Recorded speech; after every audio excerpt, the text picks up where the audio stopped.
Welcome to the 700 Club. The U.S. is pausing its operation to help trap cargo ships cross the Strait of Hormuz. President Trump linked the move to peace negotiations with Iran. Meanwhile, Secretary of State Marco Rubio has declared Operation Epic Fury is concluded.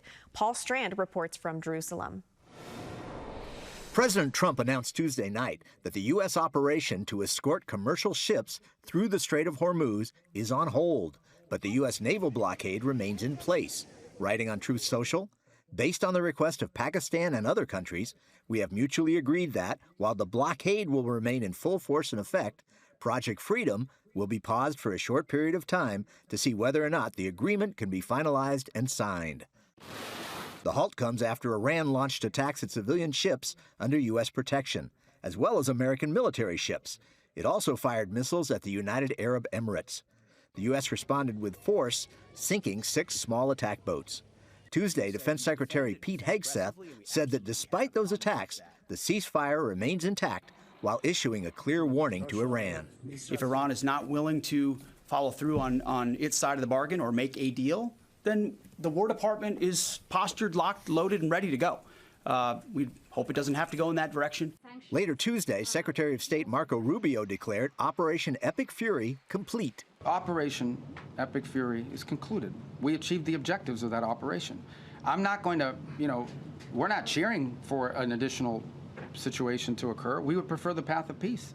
Rubio also defended the U.S. mission to reopen the Strait of Hormuz. These guys are shut down an international waterway. The Straits of Hormuz do not belong to Iran. They don't have a right to shut it down and blow up ships and lay mines. As the U.S. deals with this foreign crisis and high gas prices, the Secretary took time for a question on America's future from CBN News' White House correspondent, Kelly Wright. CBN News, you've had a deep faith for God and country. At the end of the day, with all that you've been involved in, keep going. You've been extremely busy. Go ahead, I'm sorry. As we all know.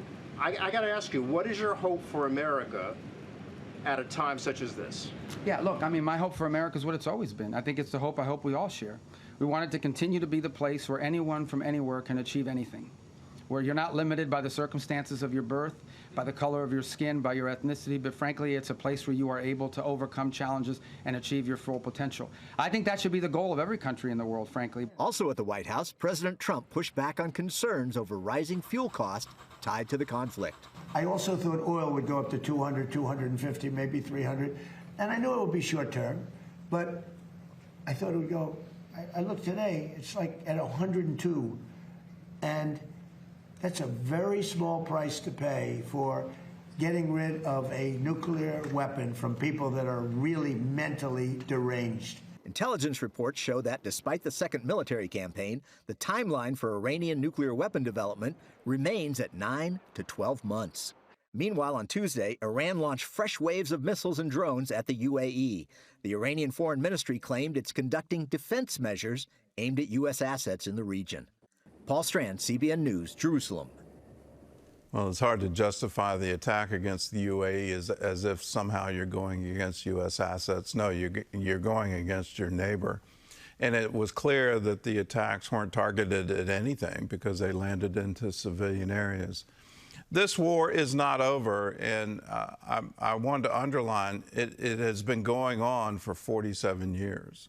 And to say that somehow it's something new is ignoring the history. You can call it asymmetric warfare, but they've been attacking our interests in the world, and particularly in the Middle East, for decades. And from where I'm sitting, it's high time that that regime changed and was no longer enslaved by this ideology that Israel is the little Satan and America is the great Satan. Until we achieve that, we haven't achieved a victory. In other news, anti-Semitic attacks are creating fear in countries where Jews once felt safe. John Jessup has more on that story from our CBN News Bureau in Washington. John? Gordon, the British Prime Minister is addressing a wave of anti-Semitic attacks in the United Kingdom. Keir Starmer hosted Jewish community leaders at his official residence at number 10 Downing Street in London. He said Jews in the UK are frightened, angry, and questioning whether they're safe in their own country. He's calling it a national problem, saying it's, quote, a crisis for all of us. The UK has raised its terror threat level to severe after several incidents in recent weeks, including arson and attempted attacks against a synagogue and other Jewish sites, the firebombing of 4 ambulances owned by a Jewish charity, and most recently, the stabbing of 2 Jewish men in what police call an act of terror. Well, meanwhile, in Australia, officials are holding an inquiry into anti-Semitism after the massacre at the Bondi Beach Hanukkah celebration last year. 15 people died when 2 gunmen, inspired by the Islamic State group, opened fire. The board heard testimony from Australian Jews who said rising hatred, even after the attack, is leaving them fearful and vulnerable. I have received and seen hundreds of comments, including people stating in response to posts that both I and the organization, Combat Anti-Semitism Movement, that I should have been killed in the Bondi attack, calls to kill Israelis, comments celebrating violence against Jews, as well as claims that attacks against the Jewish community are false flags staged by Jews themselves for attention or sympathy. Well, concerns over rising anti-Semitism here in the United States served as motivation behind a major push on Capitol Hill this week as faith leaders and other supporters gather for what's known as Israel Advocacy Day. Washington correspondent Jenna Browder has more.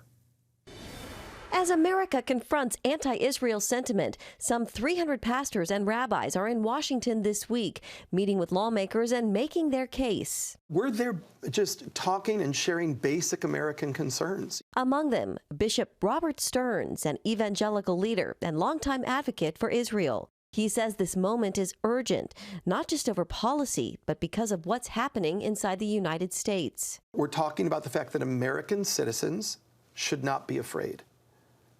And right now, Jewish people in America are afraid. They're being attacked. It's not something that might happen. It is something that is regularly happening. The numbers underscore that fear. According to the Anti-Defamation League, there were more than 9,000 anti-Semitic incidents in the U.S. last year, the highest number ever recorded. For the first time, a majority of those incidents were tied to anti-Israel rhetoric or activity. And surveys from the American Jewish Committee show more than 9 in 10 American Jews say anti-Semitism is a serious problem, with many reporting they've changed how they live out of fear. You know, there's talk of criticizing the Israeli government. So that's one thing, criticizing the Israeli government. But to you, when does that start to kind of veer into or cross over into anti-Semitism? How do you see that? Right. So that's a fantastic question. So criticizing policies or political leaders is, of course, completely legitimate. Where we cross the line into a place of anti-Semitism is where we begin to it's 3 things. Number 1, we begin to delegitimize the state of Israel. That, this question of, does Israel have the right to exist? Number 2, he says, is when Israel is held to a different or double standard. And number 3, the demonization of Israel. Stearns, who leads Eagle's Wings Ministries, also speaks to a growing divide within the church. He warns against what's known as replacement theology, the belief that the church has replaced Israel, a view gaining traction among younger Christians. When you step into replacement theology, I don't think you're attacking the Jews. I think you are attacking the character of God. Do you serve a God who keeps his promises? Does the Bible tell us that God is a covenant-keeping God? Does God only keep his covenants when we obey him perfectly?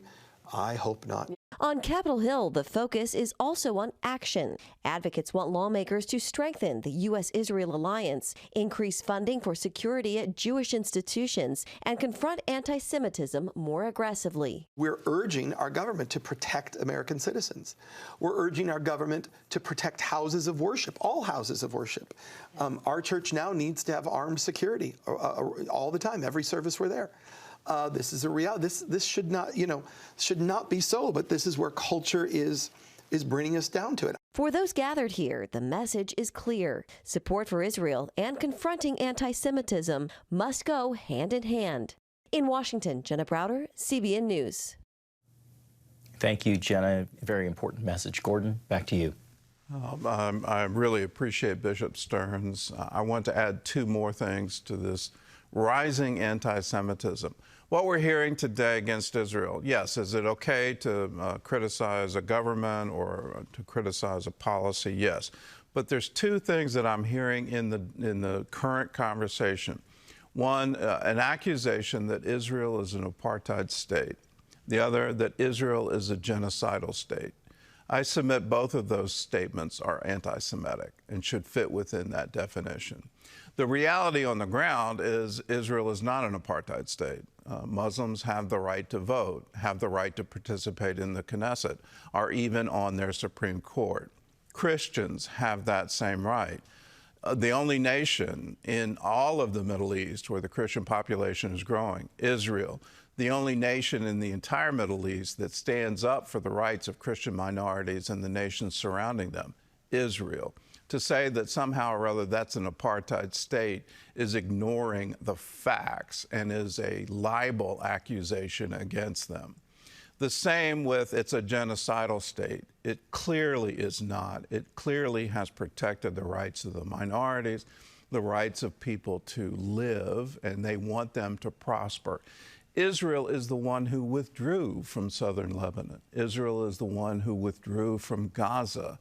And in response to that, to say, here, have this territory, live free in this territory, they said no, and they call it some kind of armed camp. No, it's not that. They had the right of free election in both Lebanon and in Gaza. What did they do? Well, they put terrorists in power. Hezbollah, part of the government of Lebanon. Hamas is the government of Gaza. When they got into power, they said, well, sorry, no more elections. Let's call it for what it is. And in our current politics, on the primaries, on the Democrat Party, it's a litmus test. Are you willing to say Israel is committing genocide? You have to take a stand on that. The very question is anti-Semitic. Let's call it for what it is. There has been an evil unleashed around the world that wants to demonize Israel. They are the victim in this battle. They are not the perpetrator.